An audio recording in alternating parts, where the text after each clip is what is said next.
যেই বাজারে দেখেছি একটু দাম সস্তা হয়েছে, অমনি ব্যাগ বন্দি করে নিয়ে এসে ব্যাটাকে এমনভাবে রান্না করেছি যে জিভে জল আসতে একেবারেই বাধ্য।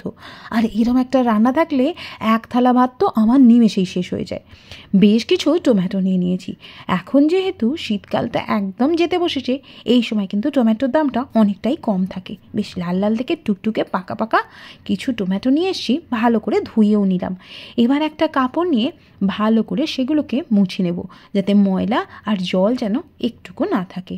যদি তোমরা এগুলো আগেই করে রাখো তাহলে তার কোনো অসুবিধেই নেই, একদম মূল রান্নায় ঢুকে পড়বে। এবার আর কিছুই না, গ্যাসের আঁচ জ্বালিয়ে দিয়ে তার মধ্যে ঝাঁঝরি রেখে টমেটোগুলোকে সুন্দর করে সাজিয়ে দেব, যাতে প্রত্যেকটা টমেটো পোড়া পোড়া হয়ে যায়। একটা রসুনও দিয়ে দিলাম এর মধ্যে। এবার একটু সময় নিয়ে এগুলোকে একটু পুড়িয়ে নিতে হবে। মাঝে মাঝে একটুখানি ফ্লেমটা হাই একটু কমিয়ে দিয়ে ব্যাপারটাকে বেশ একটু পোড়া পোড়া করে নিতে হবে। টমেটোগুলো বেশ সুন্দর পোড়া পোড়া হয়ে গেলে, একটা পোড়া দাগ এসে গেলে এগুলোকে সরিয়ে নেব। দেখো রসুনটাকেও পুড়িয়ে নিলাম কিন্তু। এগুলো হয়ে গেলে কিছুটা কাঁচা লঙ্কাকে ঠিক এইভাবে ধরিয়ে পুড়িয়ে নেব। আমি কিন্তু এখানে 4টে মতো কাঁচা লঙ্কা নিয়েছি। তোমরা চাইলে অবশ্যই কাঁচা লঙ্কার পরিমাণ বাড়িয়ে বা কমিয়ে নিতে পারো, তবে যতটা পরিমাণ নিয়েছি সেই পরিমাণ নিলে আমার মনে হয় ঝাল মিষ্টির ব্যালেন্সটা ঠিকঠাক থাকবে। এবার টমেটোগুলো একটু ঠান্ডা হয়ে যাক, ততক্ষণে বানিয়ে নেব ভাজা মশলা, আসল জাদুকরি মশলা বলতে পারো। দিয়ে দিলাম এখানে ছোট চামচের 3 চামচ মতো কালো সর্ষে, আর একটুখানি মেথি, আর 1 চামচের মতো গোটা জিরে। এবার সমস্ত কিছুকে একটু নেড়ে চেড়ে ভেজে নেব। বেশ একটা সুন্দর গন্ধ ছাড়তে শুরু করলে এবং সর্ষেগুলো চটর পটর করতে শুরু করলে ওটা তাওয়া থেকে নামিয়ে নিয়ে একটা মিক্সার জারের মধ্যে নিয়ে নেব। এবার এটাকে কিছু করতে হবে না, ভোঁ ভোঁ করে ঘুরিয়ে পাউডার বানিয়ে নিতে হবে। এই মশলাটা যদি দেওয়া হয় না, একদম যে কোনো আচারের স্বাদ কিন্তু দুর্দান্ত হবে। তোমরাও অবশ্যই বানাতে পারো। একটা বাটি নিয়ে নিয়েছি, তার মধ্যে বেশ কিছুটা তেঁতুলও নিয়ে নিলাম। এবার জল দিয়ে এটাকে ভালো করে চটকে চটকে এর কাতটা যতটা আছে সেটা কিন্তু বার করে নেব। এই রান্নায় তেঁতুলটা দিলে যে কি অনবদ্য স্বাদ আসে সে আর বলার অপেক্ষা রাখে না। তেঁতুলটাকে ভালো করে দানাগুলো ছেঁকে এইভাবে নিয়ে নেব কিন্তু। এবার যে টমেটোগুলো ছিল সেগুলো তো বেশ ঠান্ডা হয়ে গেছে, সেগুলোর খোলাগুলো দেখো খুব সহজেই কিন্তু পিল করা যাচ্ছে। তো খোলাগুলো ভালো করে ছাড়িয়ে নেব। কালো কালো অংশ যেগুলো আছে সেগুলো মেনলি পরিষ্কার করে নিলেই কিন্তু আমাদের টমেটোগুলো ছাড়ানো রেডি। এবার রসুনটাকেও সেইভাবেই কিন্তু ছাড়িয়ে নিতে হবে। কালো কালো অংশগুলো ছাড়িয়ে ফেলে দেব, আর লঙ্কার বোটাগুলোও কিন্তু ছাড়িয়ে নেব। টমেটোগুলো এবার 4 পিস করে নিচ্ছি।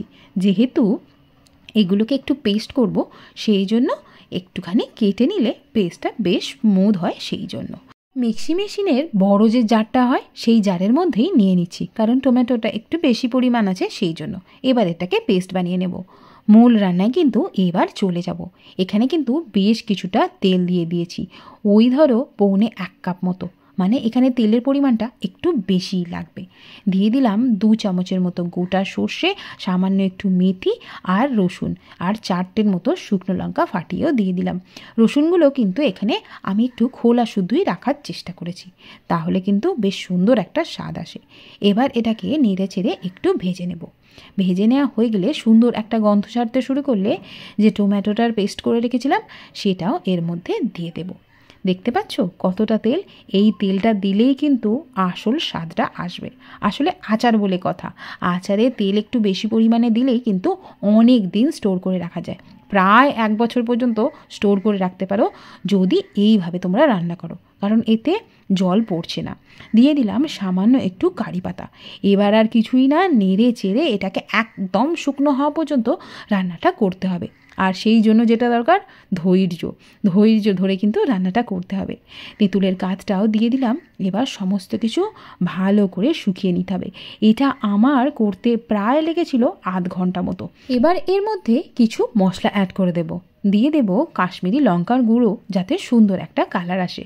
আমি ওই ছোটো চামচের 2 চামচ দিলাম, আর সামান্য একটু হলুদ গুঁড়ো, আর ঝালের জন্য 1 চামচের মতো লঙ্কার গুঁড়ো দিয়ে দিলাম।